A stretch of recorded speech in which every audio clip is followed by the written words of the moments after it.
the light shined in the darkness. In other words, the world is unaware that Christ is in all men. And he goes on to say, the light shineth in the darkness, and the darkness comprehendeth it not. Now in those two lines, you find the infinite Christ, which is in every man, and you find 99.9% of the human race unaware of the Christ, which is in all men.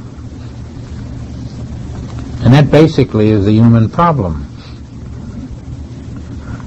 Now then you have something wrong with you. And you say, why? Why have I got this and he got that and she has this? Well, it's very simple. And yet it's avoided the knowledge of mankind. You are the Son of God. And you're not living that way. And so you get a problem. And that tells you about the fact that it's God's will that you be the Son of God. And so when we say that God's will is what you follow, it's necessary to spend some time seeking out that will.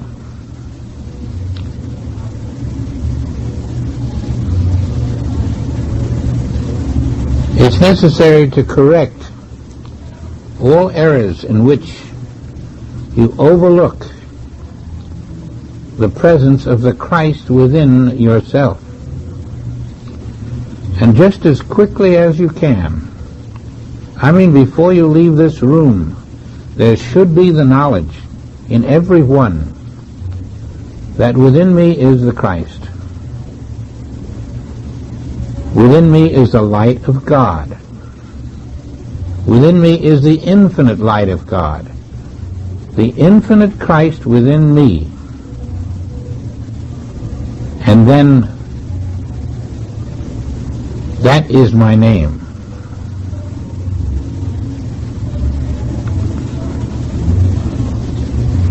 I am the infinite Christ of God, because there's no finite Christ.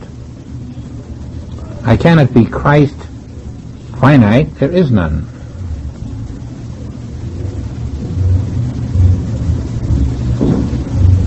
The Christ of God is whom we all are. And that makes you a very unique being.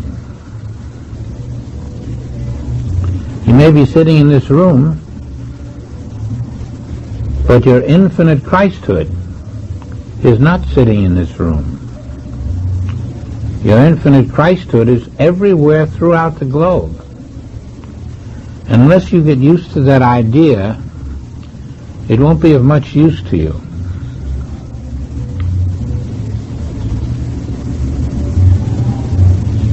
I want to change your view of yourself. I want you to see that you cannot be anything but an infinite being. That's the reason we have lifespans, because we have finitized ourselves. We cannot finitize ourselves because we're being untrue. You am the Christ. The Christ is infinite. I am infinite. That means you will find me anywhere in the globe. And I'm as much there as I am here. And that makes you a very unusual being. And that's what you are, an unusual being. And you're going to build on that knowledge. You'll see that because you are the infinite Christ, you can't have a local problem. You've had local problems because you did not respect the infinity of your being. You've been content with being a finite person. And there is none. We should now be aware of the unusual nature of being. Each of us is the infinite Christ wearing a temporary garment of flesh.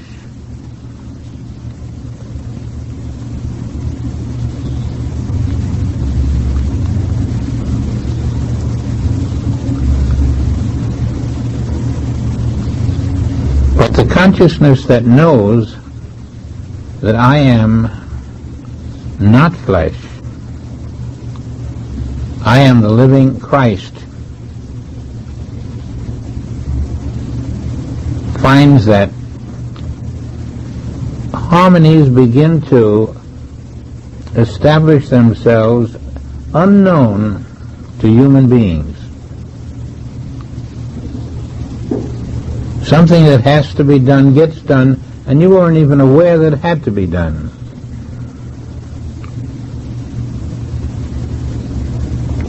Things you didn't know were possible start happening in your life. The moment you acknowledge your infinite self, your life has changed. And it won't be long before you realize that the change is dramatic and affecting everything that you do. Your whole perspective.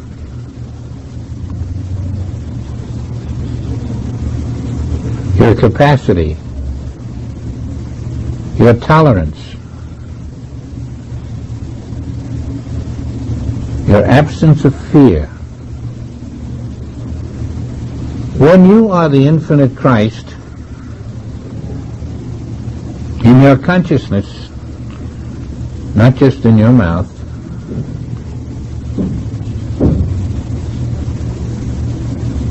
think for a moment what that might mean. What can you fear?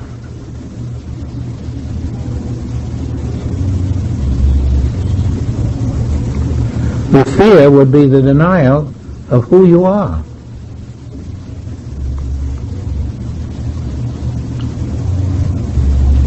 What can you lack? Every negative is the denial that I am the infinite Christ.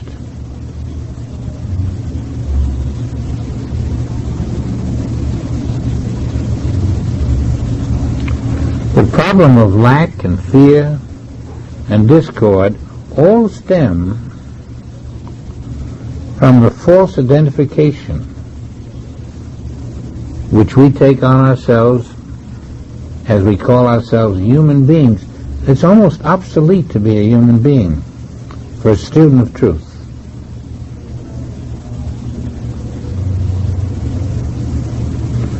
And the sooner we reach the point where we can spot this discrepancy, when we hear ourselves described as a human being, we feel awkward. We don't even know who they're talking about at first. Because I was once under that impression. But as you come above that and faithfully uphold that, you find that you've been reborn.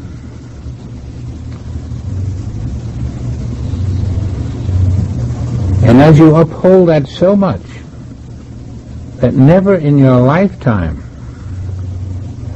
are you caught unawares that you begin to suspect that you're still a human being, then you find that the phrase being born again is something that you have already done. And that is the spiritual rebirth, where nothing can come nigh thy dwelling, because your dwelling is not a physical dwelling anymore. You don't live in a house. You live in Christ.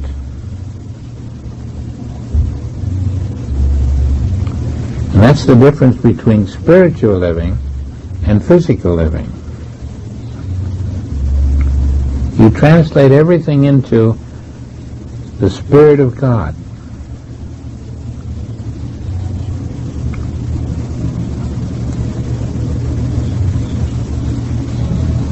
Now people will come to you in a different way.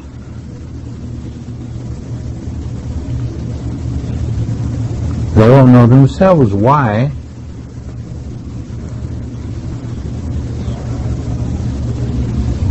I see people frequently who once were very material, and they looked it.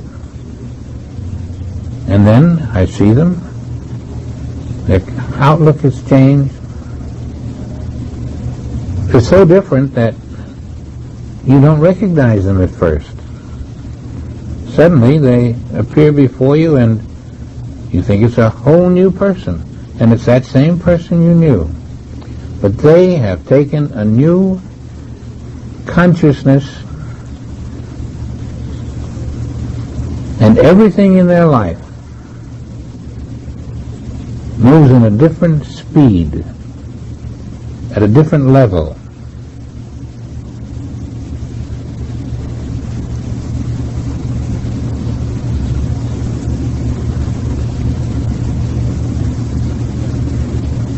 It seems that human relationships are brought to a new type of awareness when one partner takes on the spirit and one doesn't.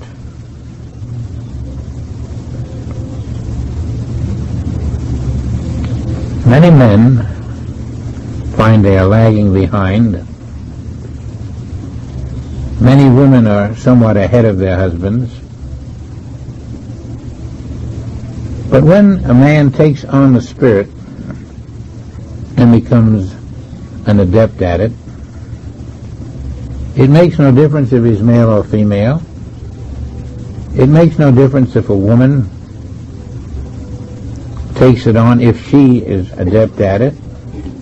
Each has the same potential, the same capacity, the same unlimited capacity. I think we've reached the point now where we can learn how to be transparencies for spiritual truth without saying a word. We can show forth who we are and who we expect other people to be by the way we treat them.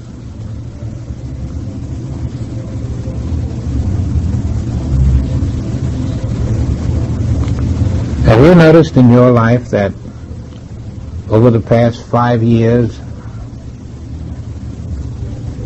something in you has taken a new turn, a new depth, and people around you have changed their attitudes about who you were, what you were? Have you been released from a sort of bondage by finding this new self?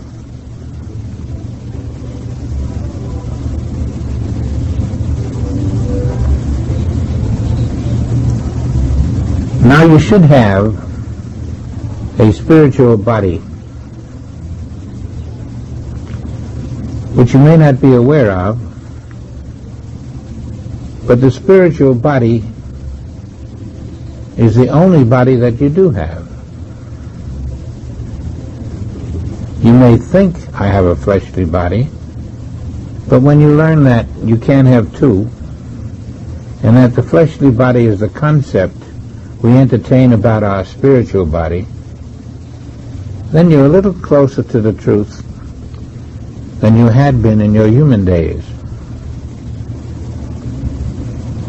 Jesus came on earth again to teach man that he was not a mortal being, that man was immortal. and that man had not a body of flesh, but a spiritual body, and the world still is not aware of this teaching.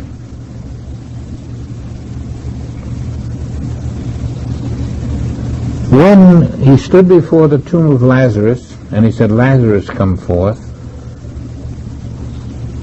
and the supposedly dead man walked forth, what was he saying?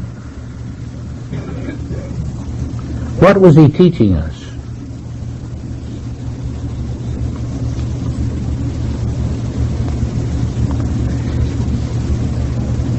He was teaching us that Lazarus, in his invisible body, was still alive. In his visible body, he was dead. But the invisible body of spirit was alive. And he was saying, you have an invisible body of spirit that is always alive. It isn't something you're going to develop later. You have it now. He came to show us that everything he had in this world, we have now. But we have it invisibly. We have to develop the knowledge that we have it, and then develop the knowledge of how to use it and how to depend on it. And there's nothing that Jesus showed that he had that is not yours now. You're not going to die to develop a spiritual body. You're going to die to the flesh, die to the belief in flesh, and your spiritual body will walk out, but you will still appear in flesh. Once you learn that this spiritual body is real, and you commune with the Christ within, to your intense surprise, you'll discover your spiritual body is beginning to awaken.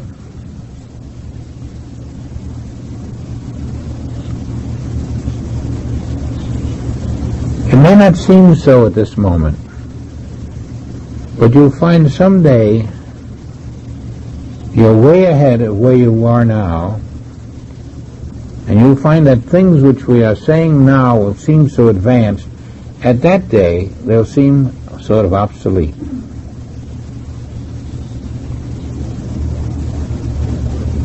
You will see young girls and young men aware of their spiritual bodies, knowledgeably in them permanently, because your spiritual body will never die.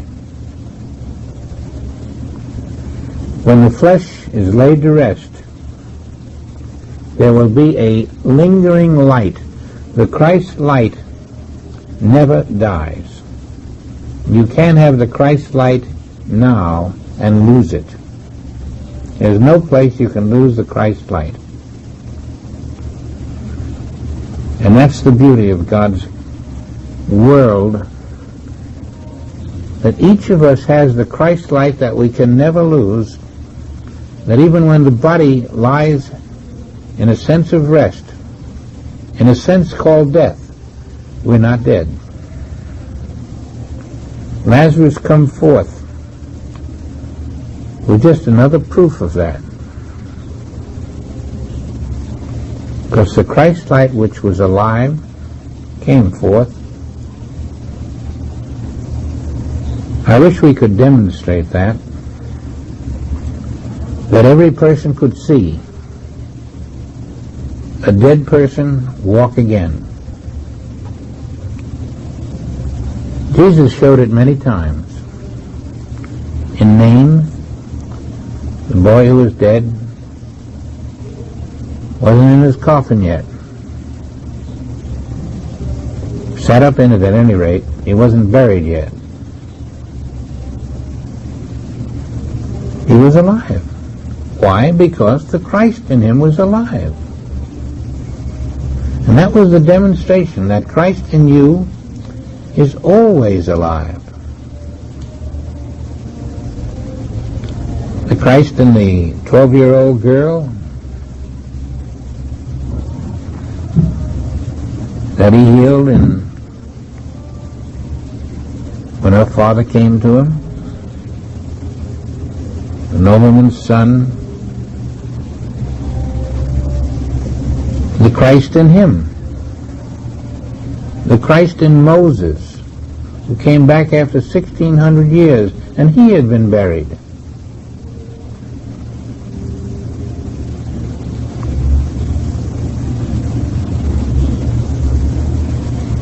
We're going to find that most unusual thing called perpetual life. And as we become aware of it, awakened to it, it will not be a deadness. It will come out and be used. And you will find, and I am finding, that we have no capacity to die. It simply is not there. If you are the Christ life, the Christ light, Christ has no way of dying. Christ and God are one. And the Christ light of your being cultivated brings you out of the sleep of mortality into the light of immortality, which is perpetual. This is the night that you learn that you can never die. And if you doubt me and do some research, you'll find that death only comes to those who believe in death. But it doesn't come to them in the sense that it's real. They accept it and they lie down.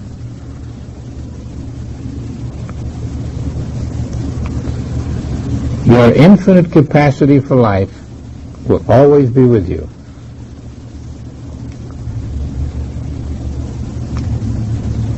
Now the flesh must lie down, but the flesh will not lie down when the Christ has awakened.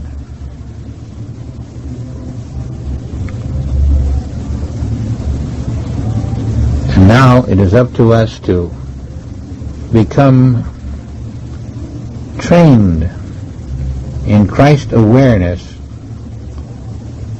so that we become more alive than we have been.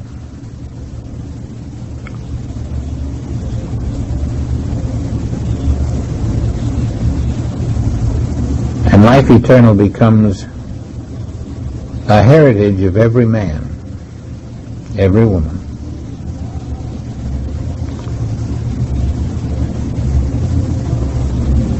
You'll find it become more evident as you go along. You'll see signs of it everywhere. And in yourself too.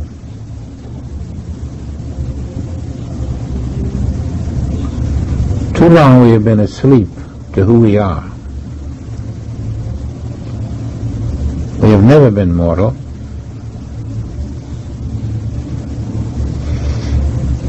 We are immortal now. We are immortal Christ at this moment.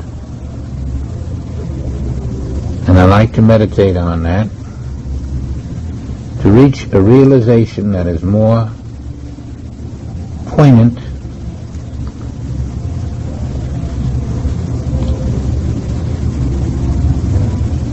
more realized.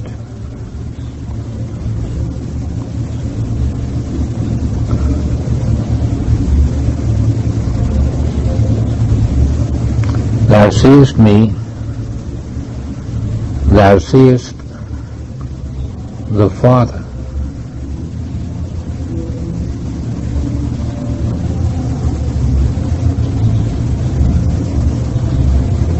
You will realize that everything Jesus said of himself is true of you.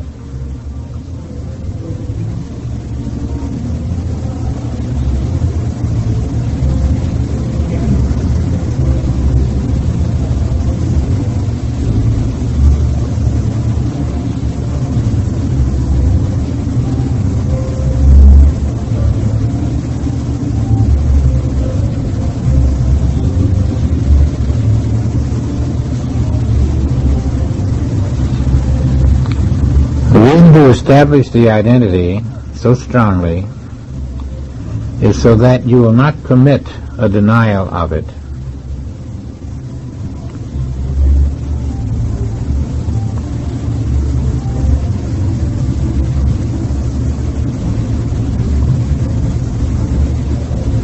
When you permit a denial of identity, you're denying, I am the Christ, and your denial will be your experience.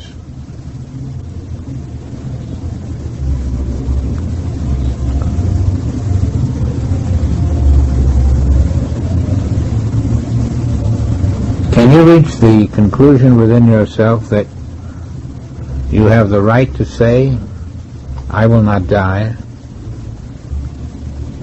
I am the Christ?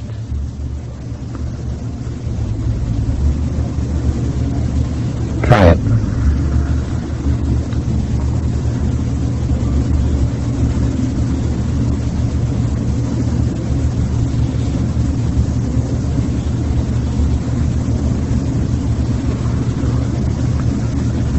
Now you say, what about my body? Can you say, I will not die, and know that I someday will not be in this body, and yet I am alive?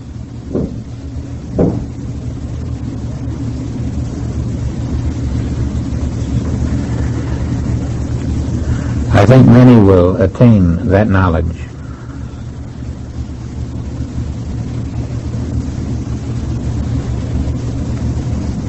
That my life is perpetual. One day I will graduate from a body of flesh.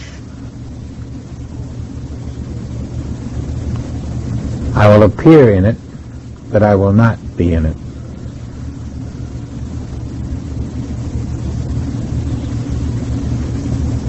I will appear in it now, but I'm not in it. I just don't know it. Later, I hope to know it.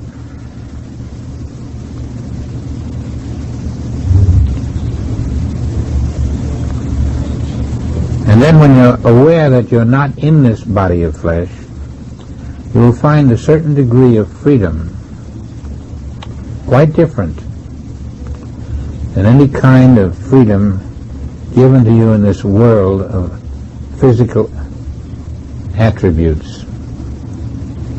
You won't be living in a three-dimensional world. You'll be higher, and you'll be walking this ground in the fourth dimension.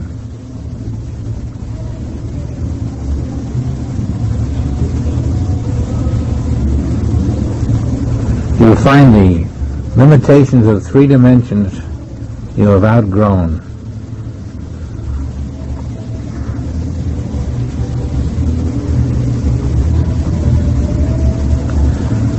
Why should you be limited to three dimensions if you are light instead of physical form?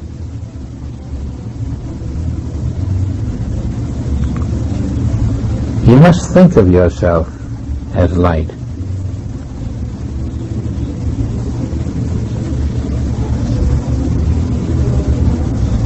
Because light is not limited to a space, to a boundary, to a finite form.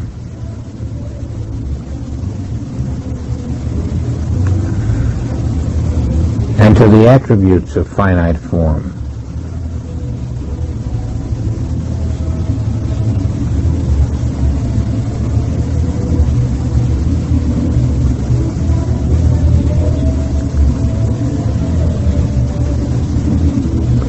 Now you may not first understand that what we're saying is who you really are and what you really are. You may think these are things that would be nice to be. I want to impress upon you that everything said so far is who you are now. And someday you will awaken to the realization of that. And as soon as you do, you will use more of yourself. The Christ within will teach you how.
It is important that you constantly refresh yourself with truth that has the authority of Christ behind it. You may say, well, I am the light is just a phrase to me. But you must look again at John 1:3 or 1:4 and read what the Christ says about the light. And see that the light he's talking about is the light of you, and that's your authority. That's what I mean by following the will of God. He says, the light shines in the darkness, but the darkness comprehendeth it not. And you cannot afford to be the darkness any longer. You either are the darkness or you know, I am the light.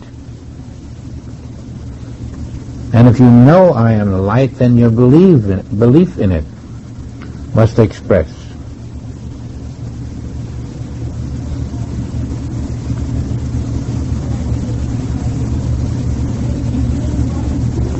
That will take many different forms of experience.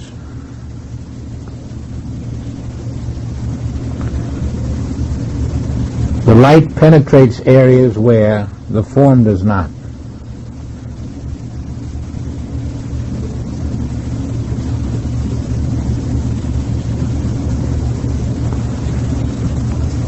The light can go to Saudi Arabia in 5 seconds.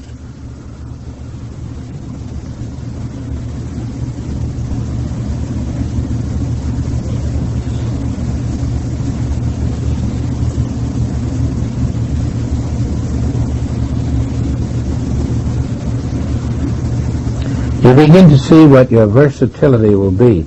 The light has qualities that physical matter can never have.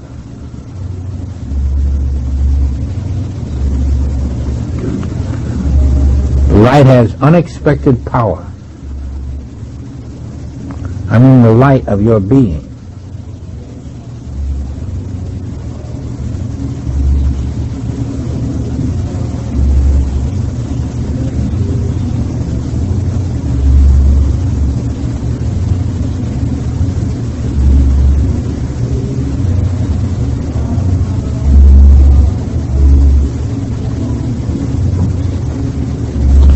Transfiguration,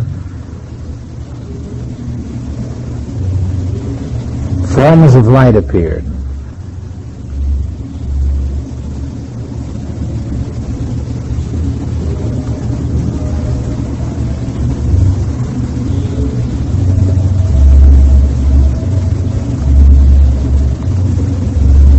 Forms that were not seen on the earth by men,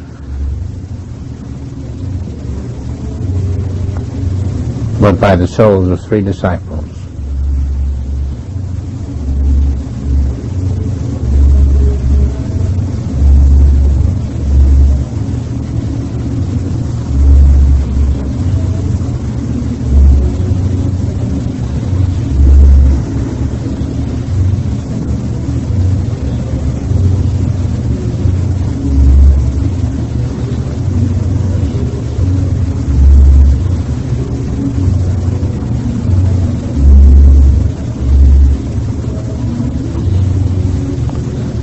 Jesus called step forth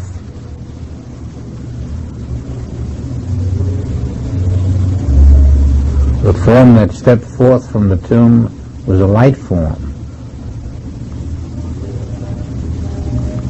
In coming into the awareness of the human beings, it became a physical form. In their eyes, it was a form of light.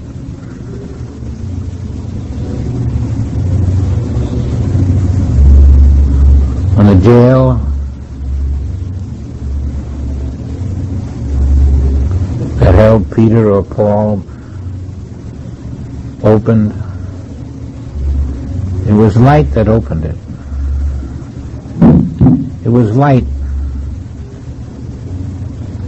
that took place in all of the healings. As Jesus healed a blind man, a leper, so on. He re-established the truth of the light of being, and it showed forth whole, and we saw it as flesh. But it was light invisible.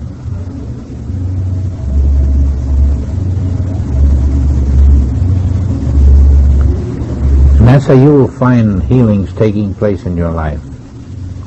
The light of you, recognized, felt, lived in, will step forth as flesh, but it will be whole.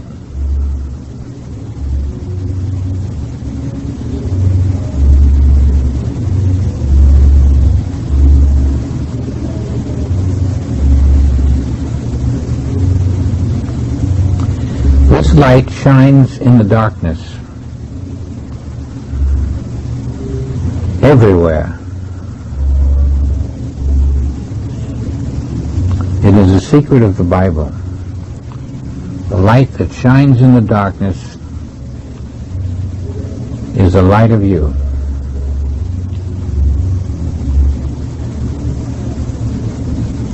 And as you bring it forth through your knowledge of its presence, Christ in you, which has ever been there, is born.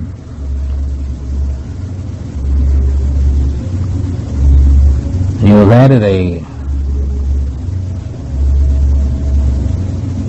another level to your awareness, to your being, which makes you permanent. We must each come into that Christ. And we're going to harp on it until we don't forget the need to be born of the Christ.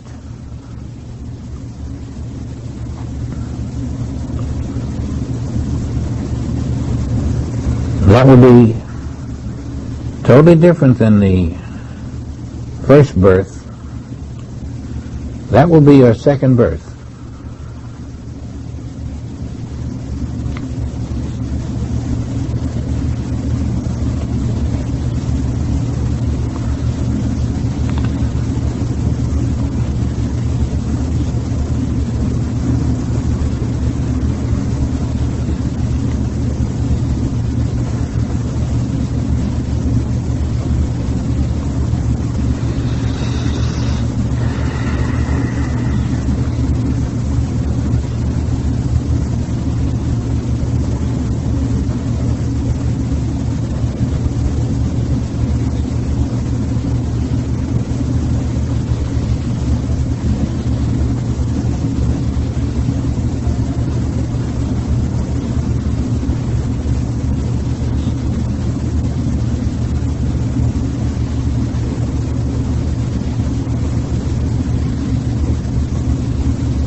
may think there are some limitations. I assure you there are no limitations. Everything that Jesus Christ did,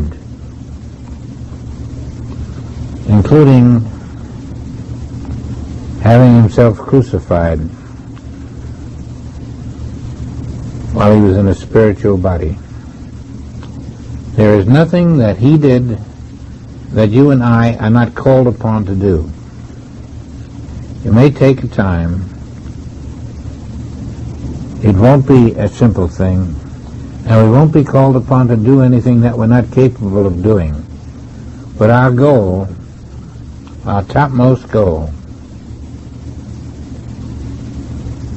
is to say as he did, "Thou seest me, thou seest the Father."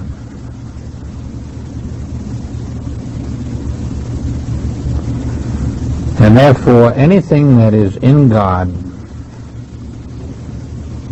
is in me.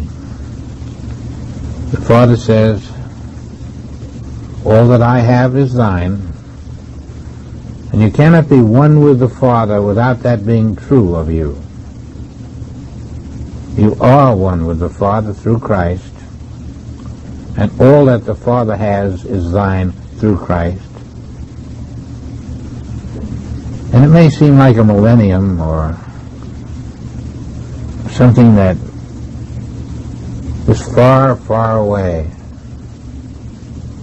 But you know, it was far away 2,000 years ago. We've made very little progress since then. And it's time to catch up.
Let's review for a moment.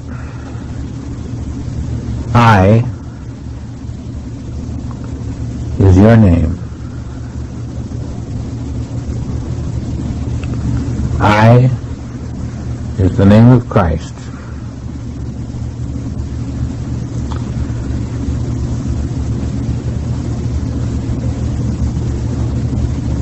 It is our function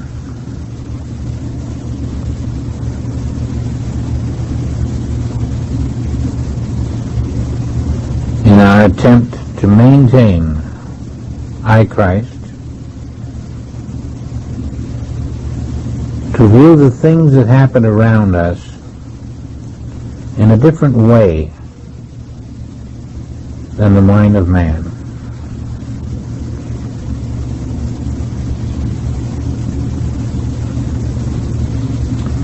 It is our function not to let ourselves be lifted out of the knowledge and the faith that I, Christ, is by name.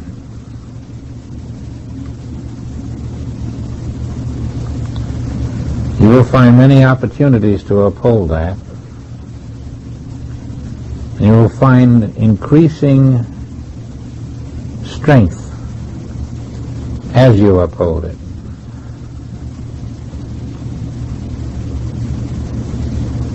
You will find fortitude you never knew you had. But it will not be borrowed, it will be true.